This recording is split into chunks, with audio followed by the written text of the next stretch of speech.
귀한 찬양 감사드립니다.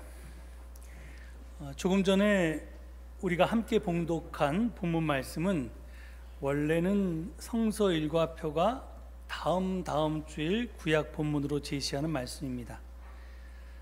그런데 우리 교회는 그 주일을 다음 주일을 남신도의 주일로 지키기 때문에 그때 다룰 말씀을 다룰 수가 없어서 제가 그것을 미리 가져다가 오늘 본문으로 사용했습니다. 창조절에 꼭 다루었으면 하는 본문이기 때문입니다. 오늘 본문은 이렇게 시작합니다. 유다왕 시드기야 제10년에 주님께서 예레미야에게 말씀하셨다. 그 해는 느부갓네살 제18년이었다. 그때 예루살렘은 바빌로니아 왕의 군대에게 포위되어 있었고 예언자 예레미야는 유다 왕궁의 근위대 뜰 안에 갇혀 있었다. 시드기야는 남왕국 유다의 마지막 왕입니다. 그리고 오늘 말씀이 선포된 때는 시드기야 제10년이라고 되어 있습니다. 유다가 바빌론에 의해서 멸망한 때가 시드기야 제11년이었으니까 이 한 해 전이죠. 그러니까 나라가 망하기 일보 직전이던 때였습니다. 당시는 바빌로니아 왕 느부갓네살 제18년이었고 예루살렘은 바빌론 군대에 포위되어 있었습니다. 예루살렘은 높은 지역에 있었기 때문에 그 저지대 바빌론 군대가 둘러싸고 있고 이제 그 위로 쳐들어올 이렇게 호시탐탐 노리고 있었던 때였습니다. 그러니까 남왕국 유다의 형편은 백척간두 내지 풍전등어와도 같았습니다. 그와 같은 때 예언자 예레미야는 유다 왕국의 근위대 감옥에 갇혀 있었습니다.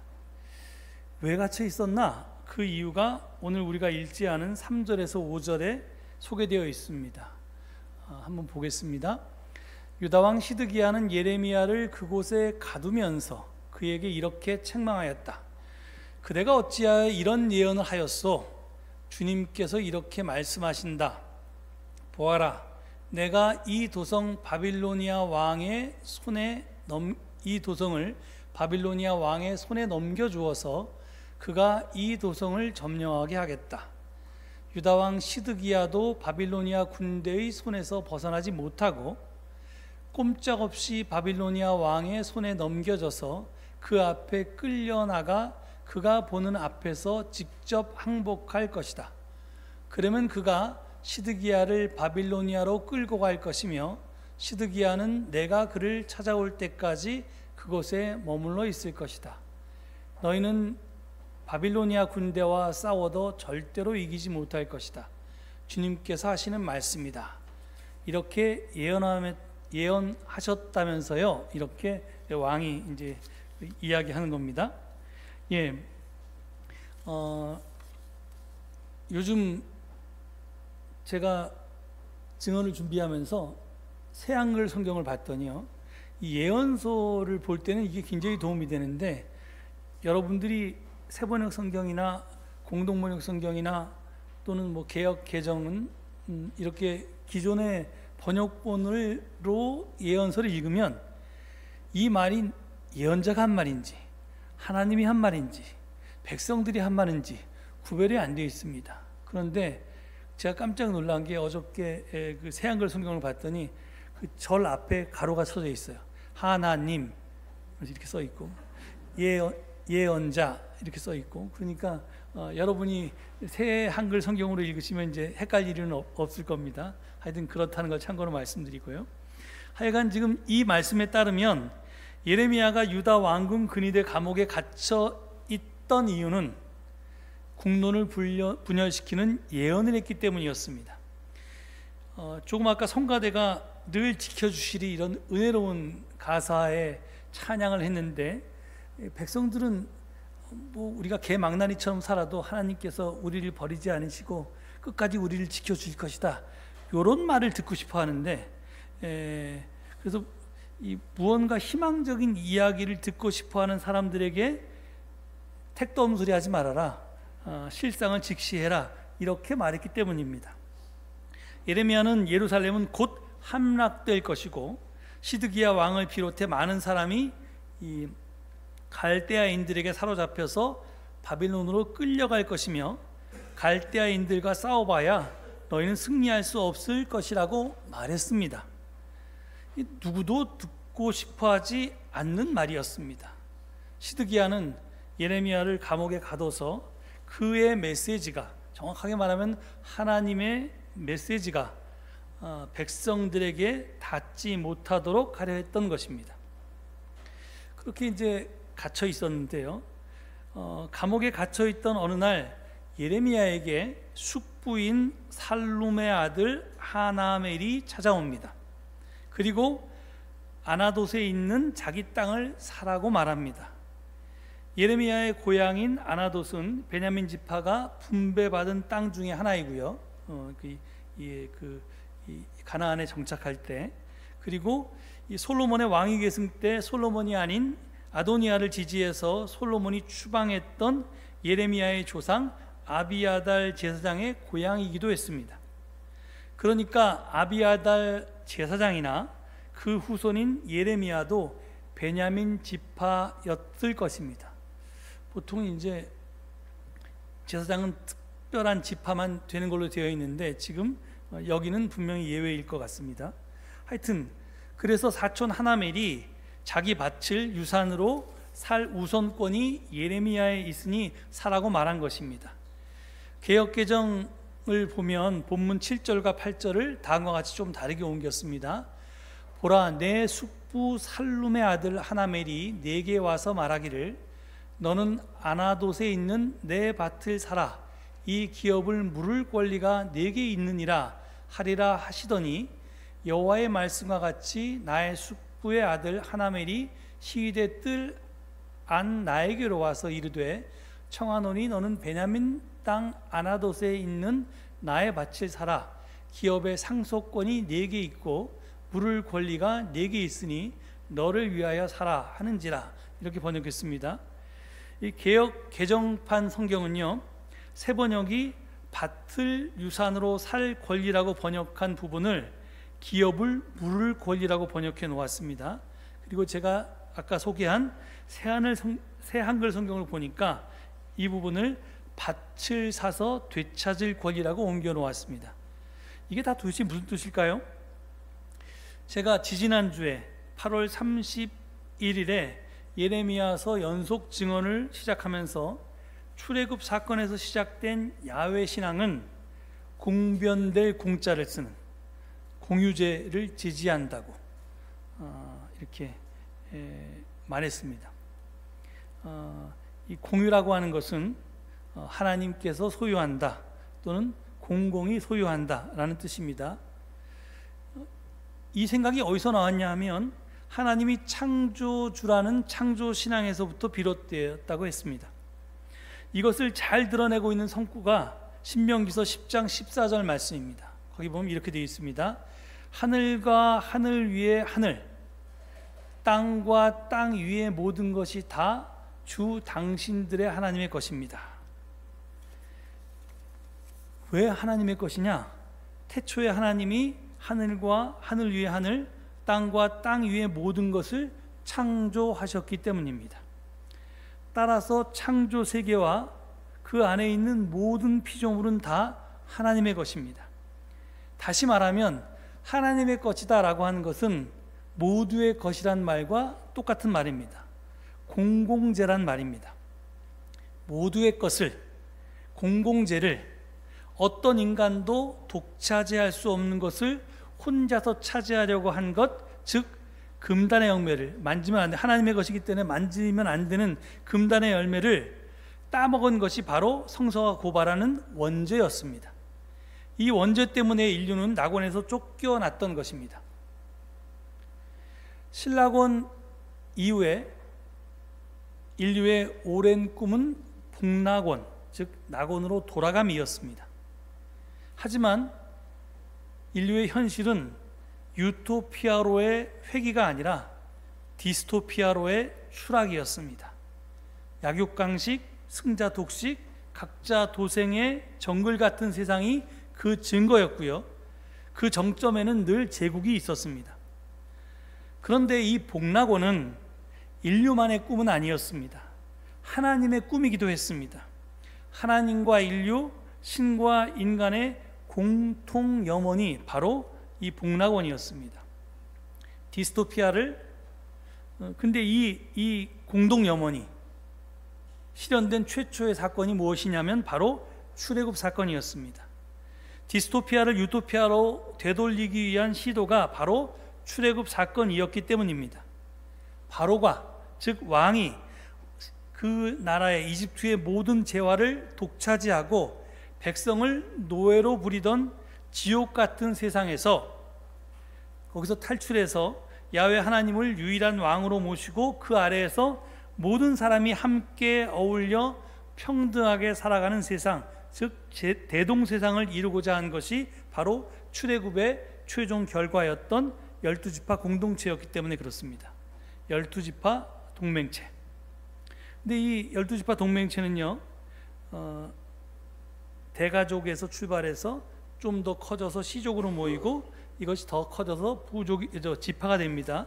그래서 대가족, 시족, 지파로 이 3단계로 이루어진 12지파 동맹체가 이게 잘 유지되려면 가장 기초 단위인 대가족이 유지되어야만 했습니다. 기초가 무너졌는데 그 위에 건설된 시족이나 지파라고 하는 건물은 온전할 수가 없기 때문에 그렇습니다. 그래서 이 가족부터, 대가족부터 튼튼하게 견뎌야 했는데요, 고대 사회에서 대가족이 자급자족하기 위한 삶의 기반은 바로 토지였습니다. 이 토지에 자기의 가족들이, 대가족이 소유하고 있는 토지에서 열심히 농사지어서 그 산물로 함께 나누어 먹고 이렇게 살아가는 것이 이제 토지였기 때문에 그렇습니다. 그런데 이런저런 이유로 가족이 만약에 그 토지를 잃게 되면요, 그 가족은 새 토지 주인에게 예속되게 됩니다. 이것을 막기 위해서 이스라엘의 율법은 땅을 아주 사고 파는 것을 금지했습니다. 여러분 잘 아시는 레위기 25장 23절을 보면요, 이렇게 명령합니다. 땅을 아주 팔지는 못한다. 땅은 나의 것이다. 너희는 다만 나그네이며 나에게 와서 사는 임시 거주자일 뿐이다. 이것을 말씀하신 분은 당연히 하나님이죠. 그러니까 땅이 하나님 거라는 겁니다. 네게 아니니까, 너는 그냥 임시 거주자니까, 나그네니까 이걸 네 마음대로 땅의 소유권을 사고 팔 수 없다는 겁니다. 이에 더해서 이스라엘은 조상으로부터 물려받은 땅의 경계를 옮기는 일을 저주가 뒤따르는 엄격한 금기로 정하고 있습니다. 다음 말씀 보면요, 신명기 19장 14절을 보면 당신들은 주 하나님이 당신들에게 유산으로 주어 차지한 땅에서 이미 조상이 그어놓은 당신들 이웃의 경계선을 옮기지 마십시오. 그러니까 지금 뭐 예를 들어서 우리 집 땅과 또 다른 집 땅이 경계가 있을 거 아니에요? 이 경계를 힘센 사람들이 자기 땅을 넓히느라고 이렇게 넓히고 힘 약한 이웃의 땅을 침범하지 말라는 겁니다. 저렇게 옮기면 큰일 난다는 겁니다. 이 다음 말씀이 더 웃긴데요, 27장 17절을 보면요, 이웃의 땅 경계석을 옮기는 자는 저주받는다, 이렇게 사제가 선포하면 모든 백성은 아멘 이렇게 교독했다는 겁니다. 그러니까 안 된다는 겁니다, 경계를 옮기는 게. 이렇듯 이스라엘은 농경사회에서 삶의 기반이었던 토지가 가족의 범위를 넘어가지 않도록 하기 위한 사회적 제도들을 마련했고요, 이를 위반하는 것을 하나님의 이름으로 엄격하게 금했습니다. 그러니까 토지를 공공재로 인식해서 토지의 절대적인 소유권에 제한을 가할 수 있다는 현대 토지 공개념은 바로 성서에서부터 나온 것입니다. 그렇다면 오늘 본문에서 예레미야가 사촌 하나멜의 밭을 샀다고 했을 때 그가 산 것은 소유권일까요? 당연히 아니죠. 소유권은 하나님에게 있으니까 그것은 사고 팔 수가 없었습니다. 예레미야가 산 것은 사용권 내지는 경작권이었습니다. 그런데 이스라엘은 그 사용권마저도 대가족 내에서만 사고 팔게 해서 그 대가족의 경제적 토대가 다른 대가족으로 넘어가지 않게 안전장치를 마련했던 것입니다. 나중에 형편이 피면 땅을 팔았던 사람이 그 땅을 다시 사들일 권리도 있었습니다. 그래서 오늘 본문 7, 8절이 말한 밭을 유산으로 살 권리, 또 기업을 물을 권리, 밭을 사서 되찾을 권리라고 그게 본문 7, 8절이 번역해 놓은 그 내용은 바로 이것을 뜻하는 말이었습니다. 그러니까 사촌 하나멜의 밭 사용권을 예레미야가 산 것은 이스라엘의 율법 체제에서 보면 너무나 당연하고 이상하지 않습니다. 근데 정말 오늘 본문에서 이상한 것은 뭐냐면 밭을 산 때였습니다. 예레미야는 이제까지 줄곧 남유다는 바빌론 제국에 의해서 곧 멸망할 것이고 그 백성들은 고향 땅에서 쫓겨나서 바빌론으로 유배를 가게 될 것이라고 말해왔습니다. 이게 예레미야의 예언의 주 내용이었습니다. 그런데 그리고 그 시간이 실제로 1년도 채 남지 않았습니다. 그런데 땅을 사서 뭐합니까? 이제 바빌론에게 멸망당해서 거기 살던 백성들이 끌려갈 텐데 바빌론으로. 더구나 이 소유권도 아니고, 소유권이 있으면 나중에 돌아왔을 때 이건 내 땅이었어 이렇게 주장할 수 있지만 지금은 사는 건 사용권이라고 그러지 않았습니까? 그 땅에 거주도 못하는데 그 땅 사용권이 무슨 소용이 있단 말입니까? 사려면 금이나 은을 사야지 되는데 왜 땅을 살까요? 근데 이 은을 주고 땅을 사지 않습니까? 이런 바보 같은 짓이 어디 있습니까? 아무짝에도 쓸모없는 경작권을 왜 삽니까? 여러분, 이건 나중에 다 우리가 이 결과를 알고 있기 때문에 그런데 바빌론 유배 기간, 포로 기간이 70년이었습니다. 그런데 이스라엘의 율법에 따르면, 희년법에 따르면 경작권은 최대한 50년이 지나면 원주민에게 돌아가거나 아니면 그게 원래 내 것이었으면 나한테 돌아옵니다. 원주인에게. 그걸 왜 돈을 주고 삽니까? 예레미야가 하나님의 말씀을 받아서 대신 전할 때 너희 끌려가서 일정 기간 지나야지만 다시 돌아올 수 있을 거라고 생각했을 텐데 그 기간이 얼마인지 몰라서 그랬을까요? 이게 70년인데 지금 내가 이게 원래 내 땅이었는데 사촌한테 넘어갔다가 다시 사오는 거면 나는 가만히 있어도 50년 뒤면 나한테 경작권이 올 거 아니에요? 필요 없고, 그 다음에 내가 사촌의 땅을 대신 사줘서 그 경작권을 사온다고 해도 50년 동안은 내가 바빌론에 끌려가 있을 텐데 사실은 예레미야는 이집트에 가서 죽습니다. 돌아오지도 못합니다. 그런데 그 경작권을 왜 사요? 이게 아무런 소용없는 짓을 하는 겁니다. 그런데 하나님께서는 하나멜의 요청을 받아들이라고 예레미야에게 말씀하십니다. 그리고 예레미야는 밭값으로 은 70세겔을 달아서 그걸 줍니다. 예레미야는 증인들의 서명을 받은 경작권 매매 증서를 두 부 작성해서 하나는 봉인하고 다른 하나는 봉인하지 않은 채 자기의 서기인, 비서인 바룩에게 넘겨주었습니다. 봉인한 것은 임의로 변경하는 것을 막으려는 조치였고요. 봉인하지 않은 것은 누군가 확인을 요구할 때 보여주기 위한 조치였습니다. 바룩은 그 매매 증서를 토기에 담아서 보관했습니다. 도대체 우리는 아나돗의 밭을 사라고 하신 하나님의 명령과 이 택도 없는 명령에 복종한, 순종한 예레미야의 행동을 어떻게 받아들여야 할까요? 예레미야를 감옥에 보낸 예언 말씀에는 남왕국 유다의 멸망과 바빌론 포로 생활만 언급하고 있지 않습니다. 하나님께서는 언젠가는 포로로 잡혀간 이들을 찾아가신다고 하셨습니다. 5절을 보면, 즉 이스라엘의 회복도 약속하십니다. 이는 본문 15절에서도 분명히 말씀하십니다. 본문 15절을 보면 참으로 나 만군의 주 이스라엘의 하나님이 말한다. 사람들이 이 나라에서 다시 집과 밭과 포도원을 살 것이다.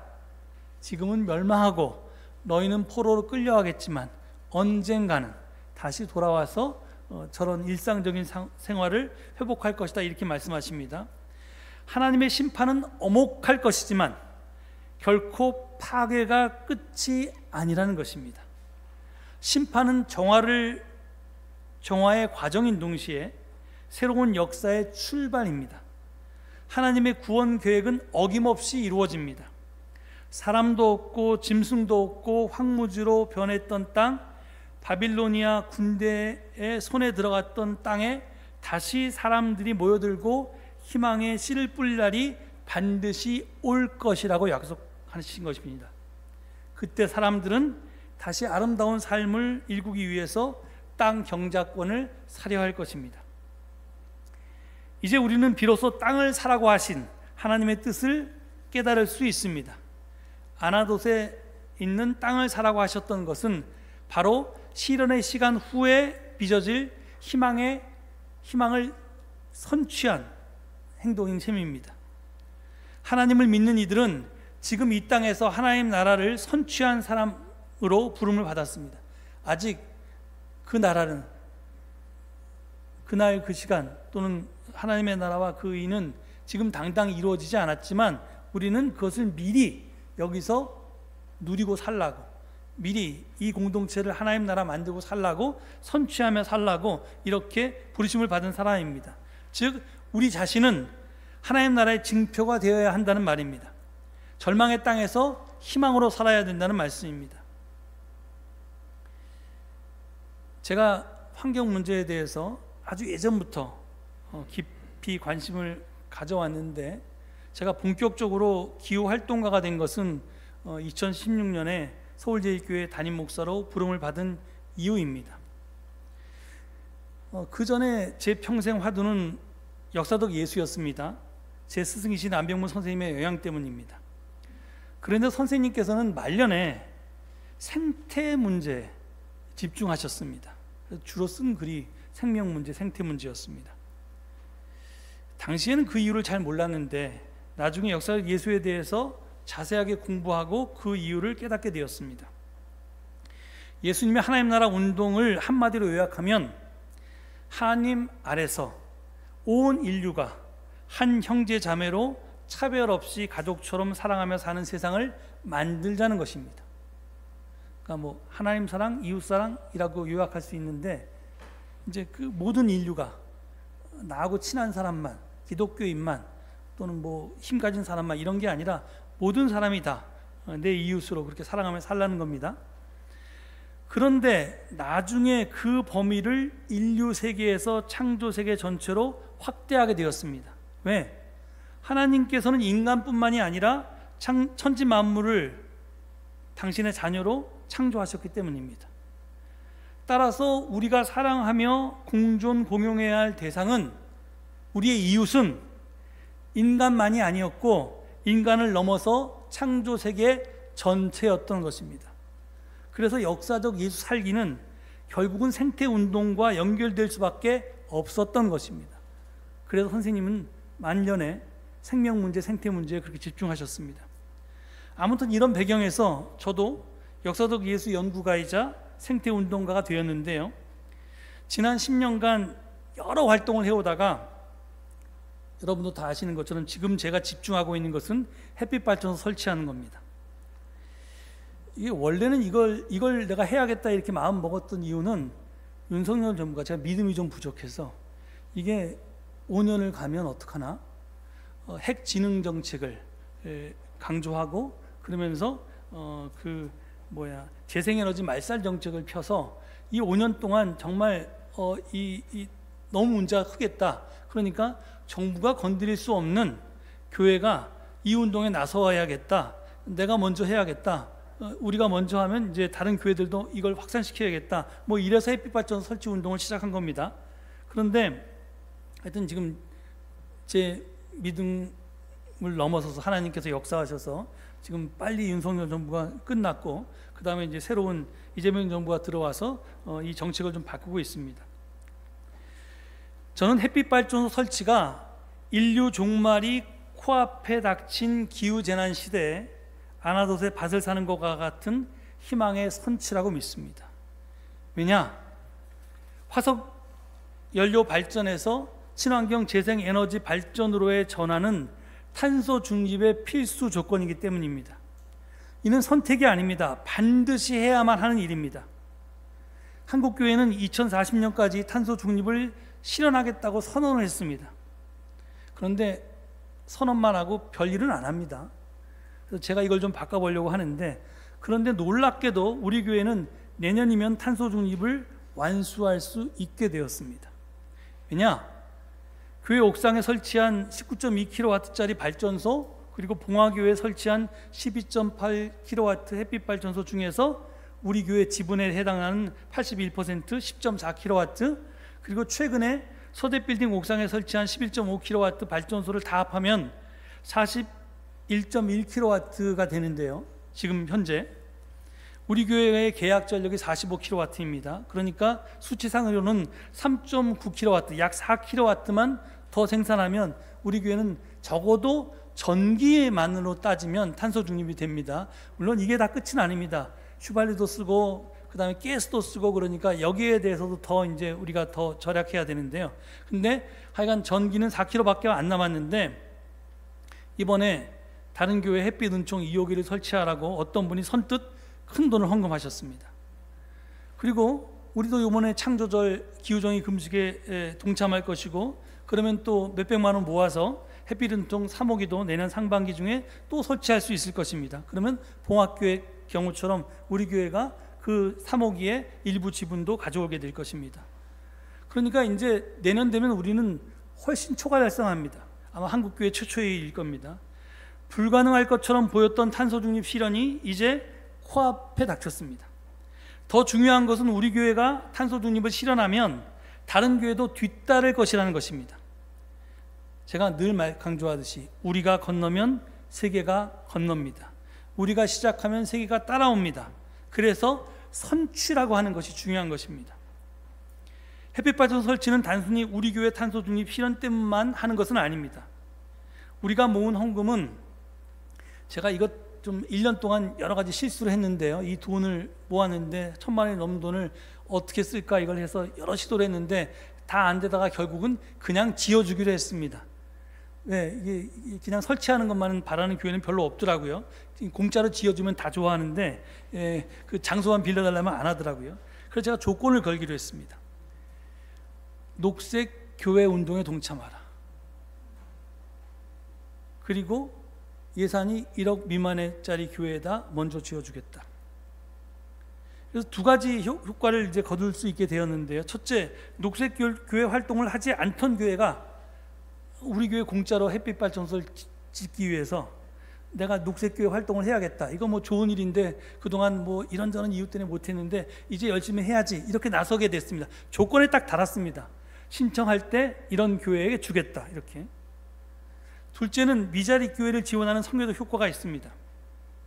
지금 교회 1년 예산이 1억 원 이하, 아니 5천만 원도 안 되는 미자립 교회가 서울로회 자체에서도 반이 넘습니다.